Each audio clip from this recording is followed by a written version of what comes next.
Hello there, welcome back. This is our final lesson, lesson 6 of our series of 6 lessons all about Broads. And this is slightly different, today's lesson. And in this lesson, largely, I'm going to be introducing a project which we would like you guys to take on. So just to recap, we've already learnt about the landscapes of the Broads, including the fact that this is an area with a lot of navigable water, 125 miles of navigable water in the rivers and the Broads, these shallow lakes that we've been learning about.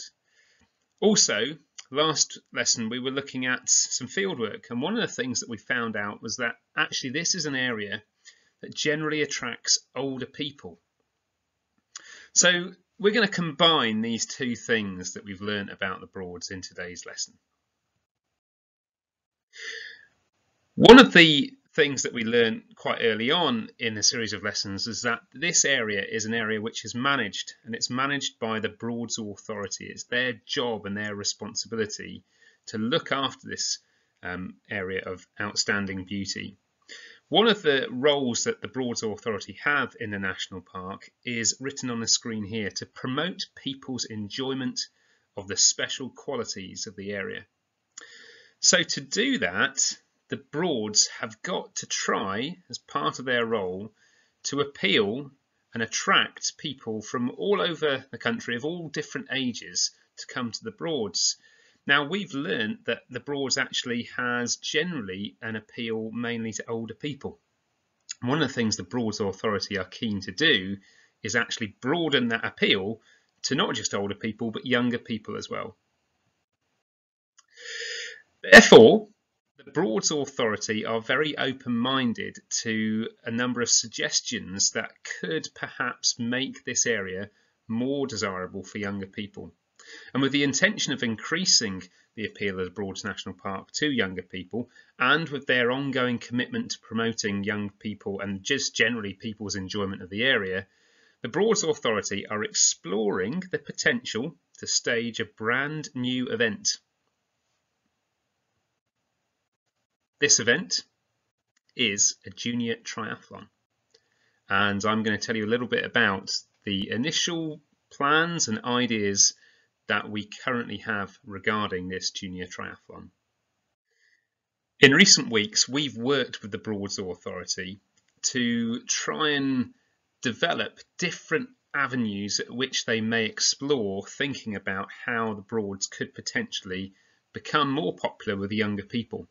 And one of the things that we've noticed this year, having looked at some of the data that was gathered on the boat census survey, and also just observing on the rivers and on the coastline around this area, is that paddleboarding, stand-up paddleboarding, has become a very, very popular sport. It's actually the UK's fastest growing water sport at the moment. In the Broads, there are a number of different places where you can paddleboard and where you can hire and learn how to paddleboard.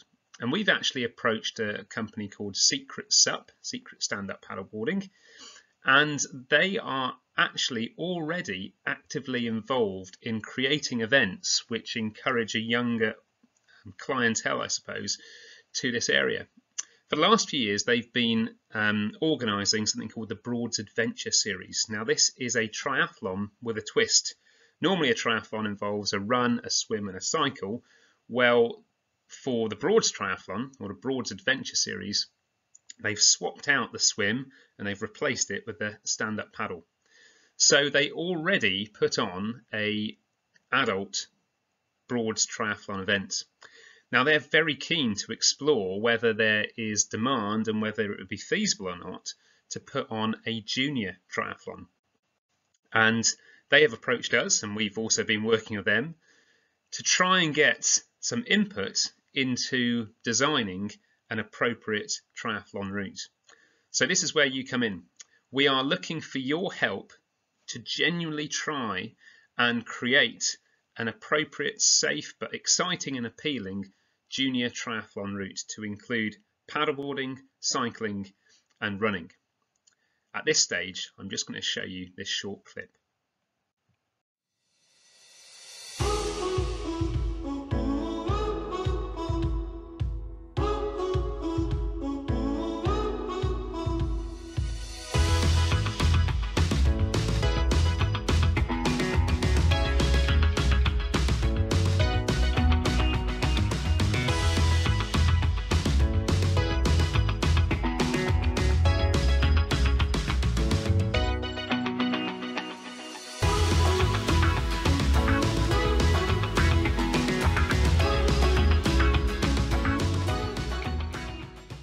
here at Secret Sup, one of the things that we really stress is that it's more than just the paddleboarding. People come here expecting to have a lesson and to learn to paddle, but actually it's about being outside. It's a confidence booster for many people. It's a way to see the wildlife. There is so much more that you can do with the sport. And last year we took it one step further and we thought, well, why not do a paddleboarding triathlon? Triathlon is a really, really, really big sport in itself. And I think perhaps inspired by the fact that I'm a bit of a non-swimmer, certainly competitively, we thought, well, let's swap the swim for a sup. So we went for a 3-kilometre sup, a 40k bike and a 10k trail run. And it proved really successful. Now, taking it one step further, we're even thinking about the idea of making it into a youngsters triathlon. Imagine doing that, but with a load of youngsters involved, perhaps slightly different distances, perhaps a slightly different route, and maybe that's where you guys come in.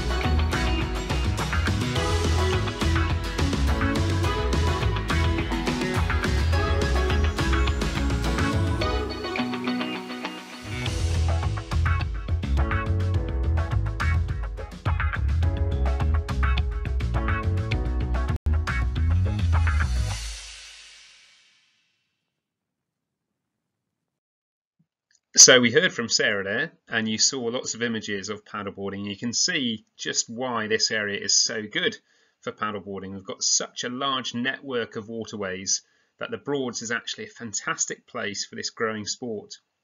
So it's a really good idea for us to be coming up with this idea of a Broads Junior Triathlon event to try and attract in people, not just from the local area, but from all over, to come to the Broads to get involved in paddleboarding. So this is the final thing that we're going to ask you to do as part of your series of lessons on the Broads. And it's a really exciting, unique challenge. This is a genuine thing that there is a demand for, and we want your help with it. So I'm going to read through this resource here, and if you haven't yet printed this off, I'd like you to do that now so you've got it in front of you as well.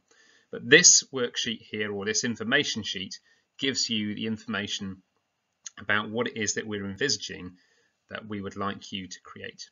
So to start off with, at the top here it says the vision: to stage a safe and exciting junior triathlon event to include running, cycling and paddleboarding within the Broads National Park. And it's going to be open to competitors between the ages of 11 and 16. The event will encourage younger visitors to the area and showcase the Broads' beautiful and diverse landscapes that we've learned all about in the recent lessons.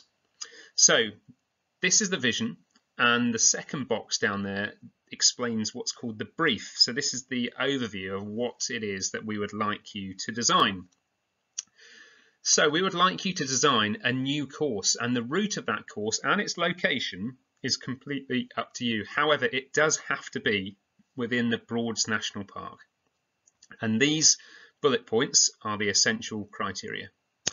Your route needs to include approximately and ideally actually 2 kilometers of paddleboarding. So it needs to be approximately 2 kilometers, but if it's exactly 2 kilometers, that's even better. So we need to have at least 2 kilometers of paddleboarding as part of your route. So obviously that will need to be on the water. It could be across a broad, it could be down rivers. It needs to be on water for this to be counted as part of the paddleboarding route. We also need to have, as part of your route, 10 kilometers of cycling. Now this cycling route needs to be carefully considered, because actually cycling can be quite a dangerous thing, because you're going on sometimes main roads or roads that other vehicles use. So you need to consider the types of roads that you're perhaps sending people down, and you need to make sure that those roads are going to be suitable and ideally as safe as possible. The other and final thing that we're going to include within our Broads Triathlon is a 5-kilometer run.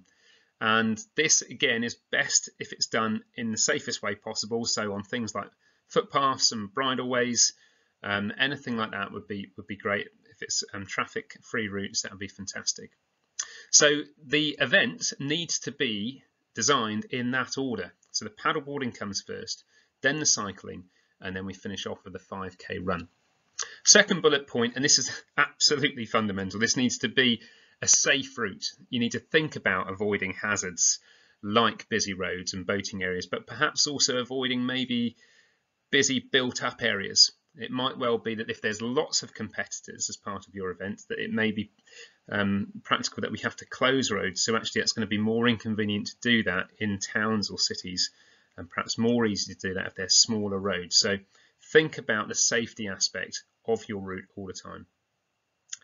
We'd like you to pick an accessible route, so you need to consider things like where people are going to get in and out of the water for their paddleboarding part of this course. You might need to have, for instance, an accessible field which is accessible by a road which is going to be near to where the people get into the water. Think about how people are actually going to get into the water and whether you can use various access points that you're thinking about. The other things you'll need to think about are things like when people come to collect their bikes and start the bike part of the course, you're going to need to have a large enough area for all of those bikes to be stored and for people to come out of the water, to put their paddleboard down and then pick up their bike. So you're going to need a wide area for this to happen. Again, a field might be a good idea in this instance. And obviously you're going to need to think about starting and finishing. Where are your starting lines? Where's your finishing line going to be? Generally, triathlons work probably a little bit better if they're a circular route where people are actually starting and then finishing in the same location. So if you can make a looped course, that would be fantastic. The other thing to think about is just thinking about safety all the time, but perhaps a shelter, access for vehicles that may need to get in and out of the areas that you're choosing as well. The fourth bullet point says a connected route. The end of your paddle needs to be the start of your cycle, and the end of your cycle needs to be the start of your run, and the end of your run needs to be the finish line. And as it says again there, maybe a loop therefore would work best for this. But you can't, for instance, have a 2-kilometre stretch of paddleboard and then have the start of your cycle 2 or 3 kilometres away from where you're expecting people to get out of the water, because they've got to get from that place to their bikes. So you need to think about making a connected route. Finally, the final bullet point says an appropriate location. Is there potential space for parking nearby, and is it easy to reach? So an appropriate location, you need to think about this then. Is the route that you're thinking of putting forward, is that going to be in the best, most appropriate, accessible, safe location? All of those things are things that you therefore need to consider. So the third bit down here, the design, well, it's completely up to you how you choose to create your design for this Broads Junior Triathlon event. It may well be that you create something that is on paper, that is a booklet, that is a report. Maybe it's a PowerPoint, maybe it's a video, maybe it's done as a spoken prose through a podcast or something like that. But what we don't want to do is to stifle your creativity. We want you to kind of come up, design and present your junior triathlon in whichever way you think is going to be best. However, there are a couple of things that we definitely will need to see. We will need to see, obviously, a route map. So a route map which highlights each of the 3 different sections and clearly shows the start and finish lines. It would probably also be a good idea to show things like parking areas and maybe where you might put, for instance, first aid or drink stands and things like that. It's also going to be important for you to spell out and to clearly show descriptions and explanations which make it clear to show how your route and your event will work. Now, it may well be that you can do that visually very well and you don't have to write that down. Anything else that you think will make your event stand out and make it fantastic.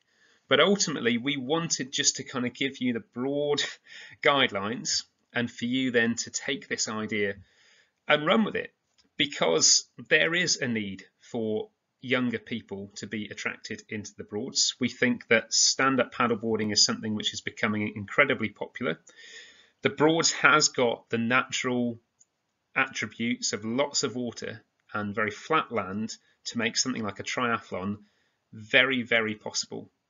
So there is already a tried and tested adult triathlon that exists within the Broads, and we are very keen to explore whether or not a junior triathlon is a feasible project as well.